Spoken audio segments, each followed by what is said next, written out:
साथियों नमस्कार, स्वागत है आपका आपके अपने YouTube चैनल जिज्ञासा में। साथियों वीडियो के माध्यम से आज हम जानेंगे मानव संपदा पोर्टल पर पेरोल के माध्यम से ऑनलाइन अटेंडेंस भरना।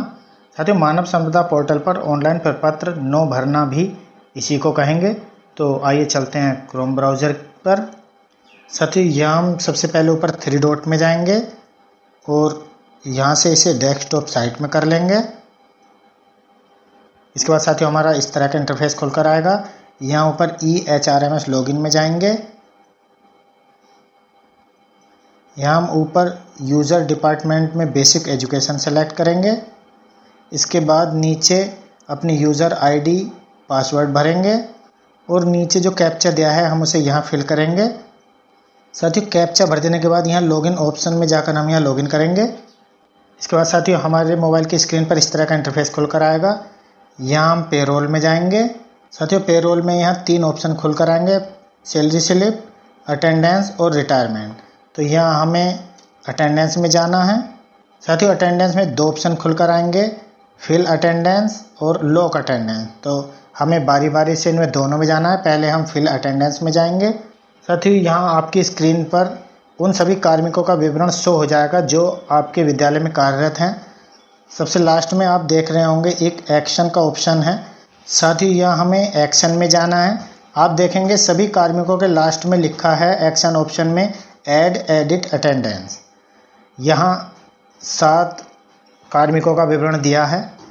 साथियों यहाँ एक बात स्पष्ट कर देना चाहूँगा, हमें एक्शन में जो दिया है एडिट, केवल उसी कार्मिक के एडिट में जाना है जिसने उस महीने में कोई भी किसी भी तरह की छुट्टी ली है या कोई बिना सूचना के अनुपस्थित रहा है। हम केवल उन्हीं की अटेंडेंस यहाँ एडिट करेंगे।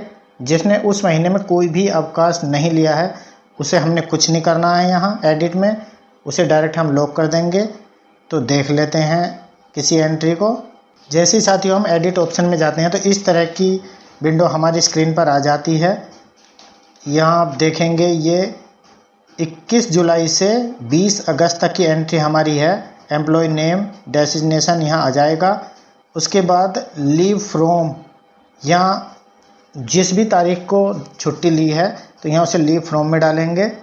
साथियों यदि यहाँ जुलाई में छुट्टी ली है तो बैक बटन की सहायता से हम यहाँ जुलाई का मंथ खोल लेंगे और यदि अगस्त में छुट्टी ली है तो हमें नेक्स्ट करके अगस्त में, क्योंकि हम यहाँ 21 जुलाई से 20 अगस्त तक की ही छुट्टी भर सकते हैं। तो यहाँ जो भी डेट है हम उसे क्लिक कर देंगे। यहाँ ये वैलिड डेट देगा, इसमें ओके पर क्लिक कर देंगे। इसके बाद साथियों लीव टू, यदि एक से ज़्यादा छुट्टी लगातार ली हैं तो हम अगली डेट भर देंगे और यदि एक ही छुट्टी ली है तो हम यहाँ वही छुट्टी फिर से दोहरा देंगे। वैलिड डेट देगा, यहाँ ओके कर देंगे। साथियों यहाँ हम नीचे देखेंगे नंबर ऑफ लीव डेज, यहाँ 1 आ गया है। इसके बाद यहाँ देखेंगे रीज़न ऑफ लीव, तो यहाँ हम रीज़न सेलेक्ट करेंगे। तो रीज़न में हम छुट्टी किस तरह की ली है, जो छुट्टी का टाइप्स होगा हम उसे यहाँ सेलेक्ट करेंगे। कैजुअल लीव है, मेडिकल लीव है, CCL है, मैटरनिटी है, जिस भी तरह की है हम उसे यहाँ सेलेक्ट कर देंगे। उसके बाद आगे देखेंगे सेलेक्ट स्टेटस। तो यहाँ स्टेटस में 3 ऑप्शन है, sanction leave, non sanction leave और अनऑथोराइज्ड लीव। साथियों सैंक्शन लीव वे लीव होंगी जो हमारी अप्रूव हो चुकी हैं, तो वहीं नॉन सैंक्शन लीव वह होंगी जो अभी तक पेंडिंग में हैं, जो अप्रूव नहीं हुई हैं। इसी तरह से अनऑथोराइज्ड लीव वे लीव होंगी जो कोई व्यक्ति बिना सूचना के अनुपस्थित रहा है, आपको कोई सूचना नहीं दी गई है, तो वह छुट्टी अनऑथोराइज्ड में जाएगी। तो यहाँ हम सेक्शन लीव कर देंगे। इसके बाद साथियों रिमार्क्स में साथियों हम यहाँ छुट्टी का रीज़न डालेंगे। जिस समय हम छुट्टी अप्लाई करते हैं तो वहाँ अगर हम CL लेते हैं तो हम वहाँ दिखाते हैं कि होमवर्क है, अर्जेंट वर्क है या डोमेस्टिक वर्क है। जो भी हमने वहाँ ये फिल किया CL के लिए तो हम उसे यहाँ भर देंगे। भर देने के बाद साथियों यहाँ सबमिट कर देंगे। यहाँ सक्सेसफुली सेव लिख कर आएगा, ओके पर क्लिक कर देंगे और फिर से वही विंडो हमारे सामने खुलकर आ जाएगी। ऐसा क्यों होता है साथियों? ऐसा इसलिए है यदि किसी कार्मिक ने किसी महीने में 1 से ज़्यादा छुट्टी ली हैं, यानी आप जो लगातार छुट्टी लेते हैं वो उन्हें तो पहली बार में दिखा सकते हैं, किंतु आपने अलग अलग डेटों में छुट्टी ली है तो हम उसे फिर से दिखाएंगे। जैसे दूसरी छुट्टी इसी नाम से देख लेते हैं, यहाँ लीव फ्रॉम इसमें जाएंगे हम और अगली छुट्टी जिस भी डेट की है उसे सेलेक्ट कर देंगे, वैलिड डेट ओके कर देंगे। इसके बाद लीव टू में जाएंगे और यहाँ भी हम उसी डेट को सेलेक्ट कर देंगे, यदि एक ही दिन की छुट्टी लिए वैलिड डेट को ओके कर देंगे। इसके बाद साथियों नीचे नंबर ऑफ लीव डेज 1 आ गया है, यहाँ रीज़न देंगे, किस रीज़न, क्या रीज़न था छुट्टी का, तो ये कैजुअल लीव ली थी। इसके बाद साथियों स्टेटस, सेक्शन है, नॉन सेक्शन है या अनऑथराइज्ड है, तो यहाँ सेक्शन लीव कर दिया। रिमार्क में आप वही सीएल के लिए आपने होमवर्क लिखा है या अर्जेंट वर्क लिखा है या डोमेस्टिक वर्क लिखा है, जो भी आपने लिखा है हम उसे यहाँ भर देंगे और उसके बाद साथियों लास्ट में सबमिट पर क्लिक कर देंगे। सक्सेसफुली सेव्ड, यहाँ ओके पर क्लिक कर देंगे। तो यहाँ आपने देखा साथियों हमने 2 बार एक ही कार्मिक की छुट्टी को भरा है। ऐसा इसलिए है कि आप एक बार में केवल एक ही छुट्टी दर्शा सकते हैं। एक का मतलब जो भी आपने एक दिन की या एक से ज़्यादा दिन की लगातार ली है हम उसे एक बार दर्शा सकते हैं, किंतु यदि आपने अलग अलग डेटों में छुट्टियां ली हैं तो जितनी भी हमने छुट्टियां अलग अलग डेटों में ली हैं हम उन्हें उतनी ही बार यहाँ सबमिट करना होगा। और जैसे ही हम किसी कार्मिक की छुट्टी को कंप्लीट कर देते हैं तो यहाँ आप देख रहे होंगे बैक बटन में, यहाँ से हम वापस आ जाएंगे। इसके बाद साथियों हम देखेंगे किसी अन्य इनमें से जो भी जिसने भी यहाँ अवकाश लिए हैं हम उन सब के एडिट में बारी बारी से जाएंगे और उनकी छुट्टी को वहाँ अपडेट कर देंगे। साथ ही ये तो हमने कैजुअल लीव के बारे में देखा। इसके बाद देख लेते हैं यदि किसी ने CCL अप्लाई किया है तो उसे किस तरह से फिल करेंगे उसके बारे में भी देख लेते हैं।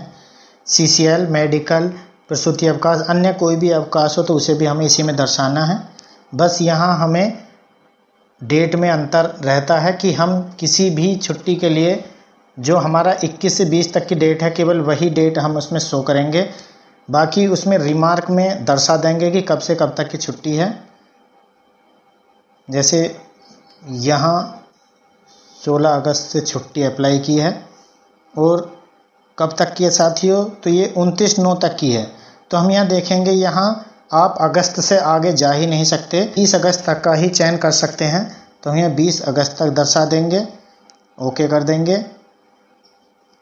यहाँ साथियों नंबर ऑफ लीव डेज 5 आया है। छुट्टी हमारी कितने ही दिन की है, लेकिन इस माह केवल हमारे छुट्टी के 5 ही दिन आ रहे हैं। यहाँ रीजन में हम चाइल्ड केयर लीव सेलेक्ट कर देंगे। स्टेटस में यहाँ साथियों सैंक्शन लीव है तो सैंक्शन कर देंगे। और साथियों यहाँ एक बात और बता देना चाहूँगा, आप कोई भी छुट्टी CL, CCL, मेडिकल कुछ भी यदि आप बिना रिमार्क किए यहाँ सबमिट करते हैं तो यहाँ ये रिक्वायर्ड ऑप्शन बन के यहाँ देखेंगे आप नीचे आ रहा है, यानी आप बिना रिमार्क भरे कोई भी सबमिट नहीं कर पाएंगे। किसी भी CL में, CCL में आपको रिमार्क भरना अनिवार्य है। तो यहाँ हम लिख सकते हैं कितने दिन की छुट्टी ली है, तो साथियों यहाँ हम भर सकते हैं 45 days leave for child care. Medical में हम यहाँ डेज भर सकते हैं फॉर इलनेस या फॉर एग्ज़ाम, जो भी हमारा रीज़न है हम यहाँ रिमार्क में उसे भर देंगे कितने दिन की छुट्टी ली है। यहाँ हम बस यही हमें देखना है कि आप जो भी छुट्टी के डेज़ हैं, किसी भी हमें जो पावना होता है पिछले माह की 21 तारीख से वर्तमान माह की 20 तारीख तक ही हम उसे फिल करते हैं। तो कोई छुट्टी यदि उससे पूर्व से चली आ रही है और आगे तक है तो हम केवल इन्हीं डेटों में दर्शा सकते हैं, किंतु यहाँ रिमार्क में हम अपना पूरा ब्यौरा दर्शा देंगे कितने दिन की छुट्टी है। या यहाँ हम रिमार्क में ये भी लिख सकते हैं कि इतनी तारीख से इतने तारीख तक चाइल्ड केयर लीव पर हैं। और इसके बाद साथियों हम यहाँ सबमिट कर देंगे। साथियों सक्सेसफुली सेव्ड ओके कर देंगे। इसके बाद साथियों यहाँ आप देख रहे हैं अटेंडेंस फील्ड लिखा है, तो यहाँ हम क्लिक करके पूरा ब्यौरा देख सकते हैं। तो आप देखेंगे यहाँ 3 बार ब्यौरा आ रहा है।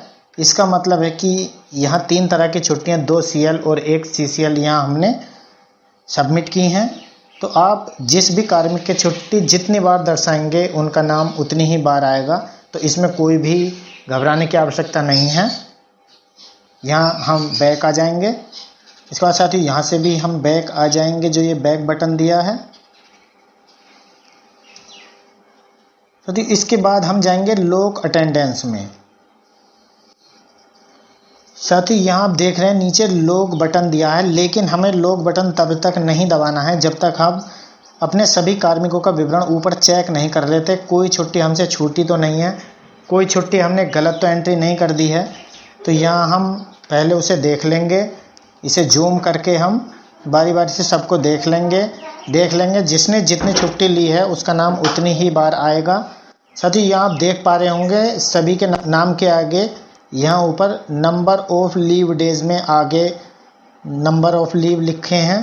तो यहाँ जैसे आप देख रहे हैं यहाँ है 0, तो ये हो गया ऑल डे प्रेजेंट, यानी इन्होंने इस माह कोई भी छुट्टी नहीं ली है। साथ ही यहाँ स्टार्टिंग में हम देख लेते हैं, जैसे यहाँ भी यही नाम है और यहाँ भी यही नाम है, तो हम इसे जब आगे करेंगे तो इन्होंने 13/8 में छुट्टी ली है और उसके बाद 17/8 में छुट्टी ली है। तो ऐसा इसलिए है कि कोई भी कार्मिक ने जितने दिन छुट्टी ली है अलग अलग दिनों में यहाँ उतनी ही बार शो होगा। तो ऐसा नहीं है कि आप देख रहे हैं कार्मिक पहले 7 दिए थे और यहाँ 10 दिए हैं, तो ये बिल्कुल हमें इसी तरह से फिल करना है। बिल्कुल सारी एंट्रियाँ चेक कर लेने के बाद सबसे लास्ट में ही हम लोग बटन दबाएंगे। साथियों बस यहाँ सबसे ज़्यादा ध्यान यही देना है कि किसी के भी कोई जो हमारी छुट्टी भरी गई हैं वो गलत डेट में ना भर दी गई हो। जब हमें लगे कि हाँ हमने इसे बिल्कुल सही फिल कर दिया है तो हम लास्ट में इसे लॉक कर देंगे। आप देख रहे होंगे अदर रिमार्क में हमने जो भी रीज़न दिया है छुट्टी का वो लास्ट में आ गया है। जैसे हमने CCL के 45 days leave for child care लिख के दिया था, बाकी में CL में urgent work, domestic work, homework जो जैसा लिखा था वैसा आ गया है। तो यहाँ हम लॉक बटन पर जाएंगे और इसे अपनी अटेंडेंस को लॉक कर देंगे। यहाँ ये पूछेगा are you sure wish to lock 13 records, okay कर देंगे। Successfully lock 13 records. साथियों हमारे यहाँ 13 रिकॉर्ड्स लॉक हो गए हैं। यहाँ नीचे 2 पेज में दिया है, पहले पेज में 10 एंट्रीज़ हैं। यहाँ हम ऊपर से जहाँ 10 लिखा है यहाँ से 25 पर जब सेलेक्ट कर लेंगे तो एक ही लाइन में ये हमारा शो हो जाएगा। जैसे ही साथियों हम इसे लॉक कर देते हैं तो हम यहाँ ऊपर देखेंगे एक प्रिंट का ऑप्शन बना है, तो हम यहाँ प्रिंट पर क्लिक करेंगे तो इस तरह का हमारा प्रिंट सामने आ जाएगा। साथियों जूम करके देख लेते हैं, जिस भी आईडी से आप इसे लॉक करेंगे उन्हीं का नाम, डेजिग्नेशन, प्रिंट डेट सब कुछ नीचे आ जाएगा। यहाँ जो भी आपने अपनी छुट्टी एडिट की हैं उसे आप स्कूल में जितने भी कार्मिक हैं सब अपनी अपनी अटेंडेंस भी एडिट कर सकते हैं और एक ही आईडी से भी सभी कार्मिकों की छुट्टी को एडिट किया जा सकता है। लेकिन प्रयास करें जो हमें अटेंडेंस लॉक करनी है वो प्रधानाध्यापक की आईडी से ही लॉक करें।